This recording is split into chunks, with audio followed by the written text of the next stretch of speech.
Ma'asyiral muslimin rahimakumullah. Ramadan sejenak lagi. Ramadan sebentar lagi. Gerbang Ramadan hanya tinggal 2 pekan lagi. Nah, di antara persiapan untuk menyambut Ramadan bukan hanya fokus pada hal yang bersifat fisikal, material. Namun ingat, Allah subhanahu wa ta'ala la yanzuru ila suwarikum. Allah tidak melihat bentuk rupa kita, asal suku, ras dan bangsa kita.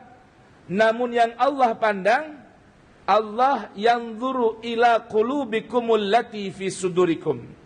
Allah melihat, memandang apa yang ada di balik dada kita, yaitu hati kita terhadap Allah subhanahu wa ta'ala. Oleh karenanya persiapan batin, persiapan jiwa menyambut Ramadan itu yang hal utama. Nah, di antara yang perlu kita renungkan, yang menjadi sebuah persiapan bagi datangnya Ramadan, bersihkan diri kita dengan berbanyak minta ampun terlebih dahulu. Karena sebagaimana ulama mengatakan, Rajab itu bulannya minta ampun, bulannya istighfar. Sya'ban ini bulannya bersalawat kepada Sayyidina Muhammad. Dan bulan Ramadan adalah bulannya Al-Quran. Nah, Rajab sudah berlalu. Mari kita tanya, persiapan istighfar sudahkah kita perbanyak di bulan Rajab kemarin? Kalau belum, ayo kita bersihkan diri kita agar termasuk yang Allah katakan dalam Quran surah Asy-Syams, qad aflaha man zakkaha. Qad aflaha man zakkaha. Sungguh orang yang beruntung, orang yang selalu membersihkan jiwanya dari noda, kotoran dan dosa. Nah, tentunya alat pembersih bagi noda dan dosa adalah beristighfar, memohon ampun dengan penuh kesungguhan pada Allah subhanahu wa ta'ala. Ada kabar gembira dari baginda Rasul sallallahu wasallam wa baraka alaih. Dalam sebuah hadis yang sahih, Nabi kabarkan, man lazimal istighfar ja'alallahu lahu min kulli hammin faraja wa min kulli hammin faraja wa yarzuqhu min haitsu la yahtasib. Siapa orang yang melazimkan lisannya, lidahnya berbanyak minta ampun kepada Allah. Nabi saja disebutkan dalam riwayat yang sahih tidak kurang dari 100 kali membuka hari dengan meminta ampun pada Allah subhanahu wa ta'ala.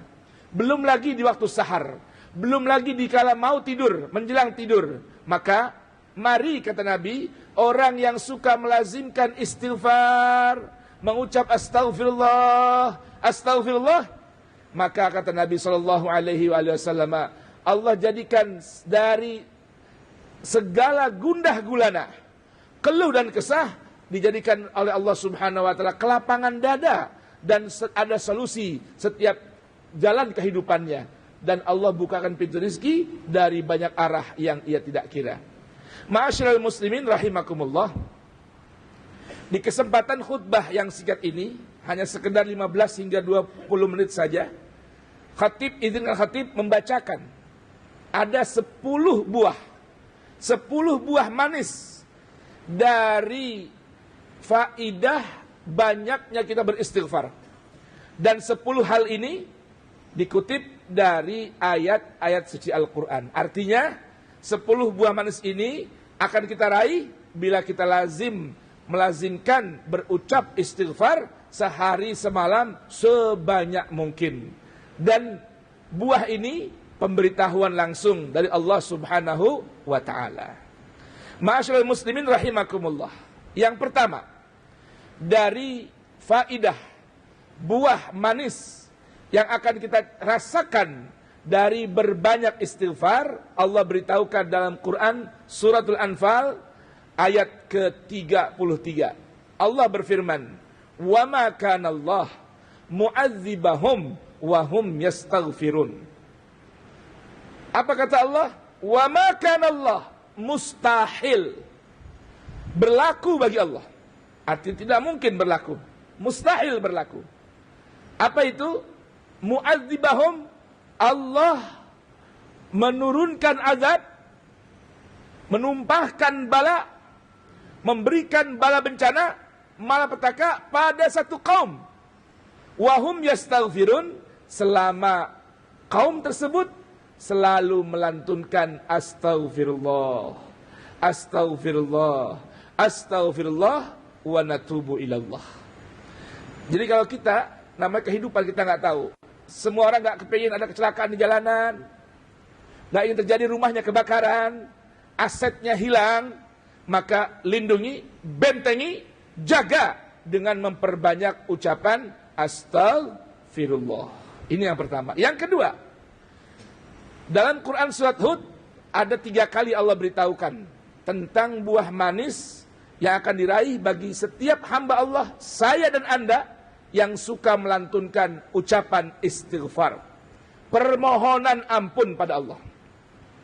Apa itu? Yang pertama, Allah akan berikan al-mata'ul hasan, kehidupan yang menyenangkan, tentram, sentosa. Apapun yang didapatkan dari sisi Allah Ta'ala membawa kesenangan, ketentraman, keberkahan, tanpa ketakutan, kekhawatiran, apalagi takut dipanggil KPK. Waliyadzubillah. Apa kata Allah Subhanahu wa ta'ala? Ayat yang ketiga, wa nistaghfiru rabbakum thumma tubu ilaih yumatti'kum mata'an hasana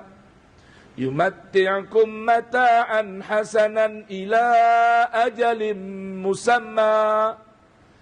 Allah beritahukan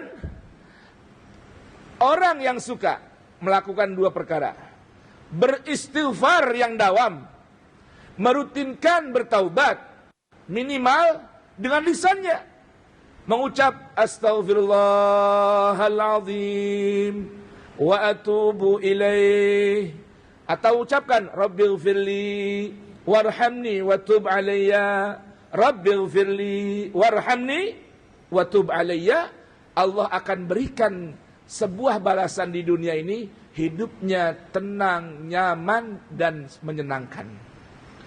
Kemudian berikutnya, masih pada ayat yang sama, wa fadlin fadlah. Yang ketiga, menjadi sebab datangnya anugerah dan rizki yang luas dari Allah Subhanahu wa ta'ala. Selalu mendapatkan tambahan di atas yang ada. Itu maknanya wa yu'ti kulladzi fadlin fadlah. Kemudian yang keempat, keutamaan dari beristighfar adalah bertambahnya imun tubuh. Subhanallah.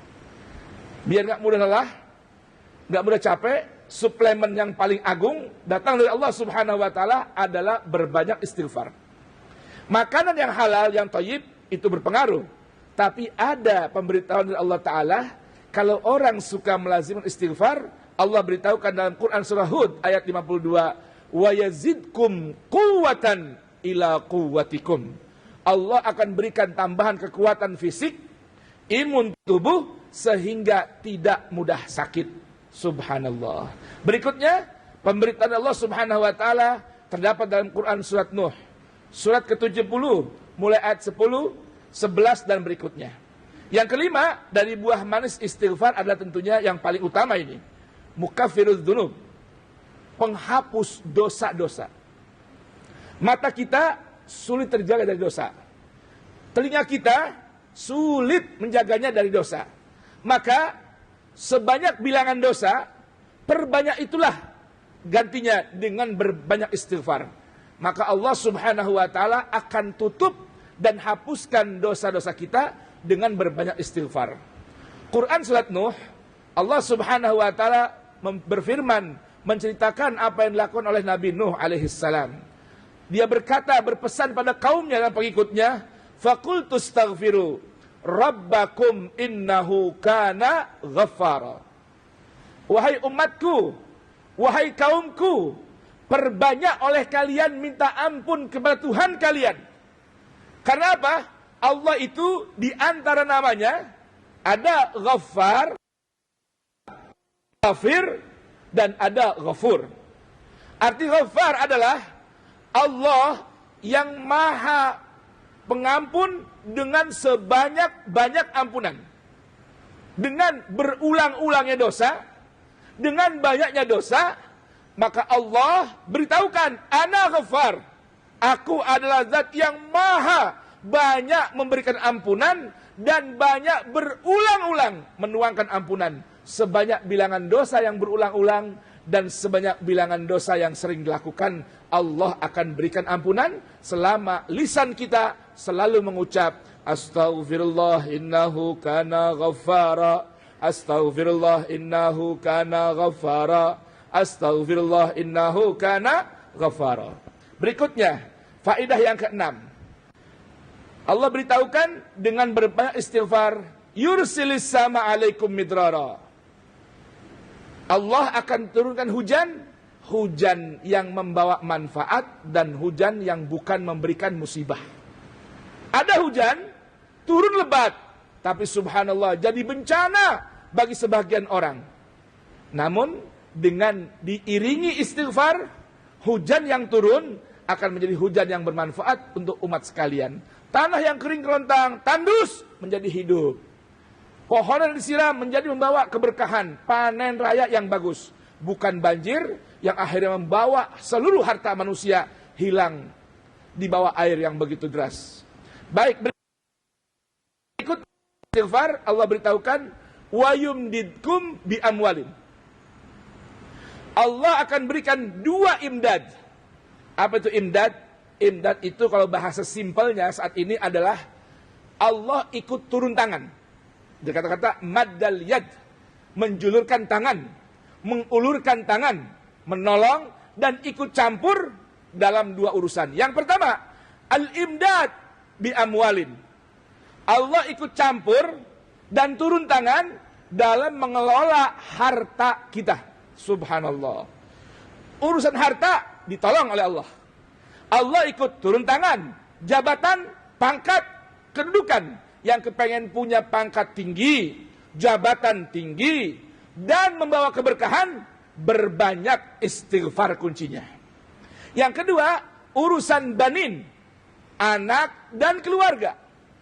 Disebutkan bahwasanya ada banyak orang mengadu, mengeluh, minta arahan seorang ulama besar dari kalangan tabi'in yang bernama Al-Imam Hasan Al-Basri. Datang orang ngadu, buka toko, usaha sepi, minta amalan dari beliau, baca istighfar yang banyak. Datang orang jomblo lama, belum laku-laku, pengen nikah, sulit sekali, beliau kasih amalan berbanyak istighfar. Ada orang berkeluarga, sekian lama gak punya anak, minta amalan dari beliau, beliau pesankan berbanyak baca istighfar. Setiap orang minta mengeluh, arahan berbanyak istighfar. Maka seorang murid bertanya, wahai imam, kenapa sih setiap orang datang minta solusi dikasih amalan istighfar? Kata beliau, apa kau tidak baca ayat ini? Wa yumdidkum bi amwalin wa banin. Allah ikut turun tangan. Jangankan urusan anak, anak yang dekil, anak yang susah diatur sekalipun, berbanyak istighfar sang orang tuanya, maka anak tersebut akan menjadi anak yang soleh dengan orang tuanya rajin membaca istighfar. Dan berikutnya, Allah akan berikan rizki seluas taman-taman yang indah dan selancar air yang turun dari gunung.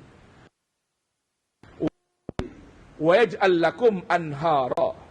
Allah akan berikan keberkahan, keluasan dalam urusan harta, laksana taman-taman surga yang luas, dan segala urusan lancar dan mudah, seraya seperti air yang deras mengalir dari atas gunung ke bawah dan daratan, lembah-lembahnya. Inilah 10 dari buah yang akan kita rasakan apabila mengucapkan permohonan ampun dan bertaubat pada Allah Subhanahu wa taala. Mudah-mudahan ayat-ayat ini menjadi panduan keberkahan dalam kehidupan kita, dan mudah-mudahan selepas salat Jumat hari ini kita akan rajin lebih lagi dari biasanya untuk berbanyak istighfar. Amin ya rabbal alamin.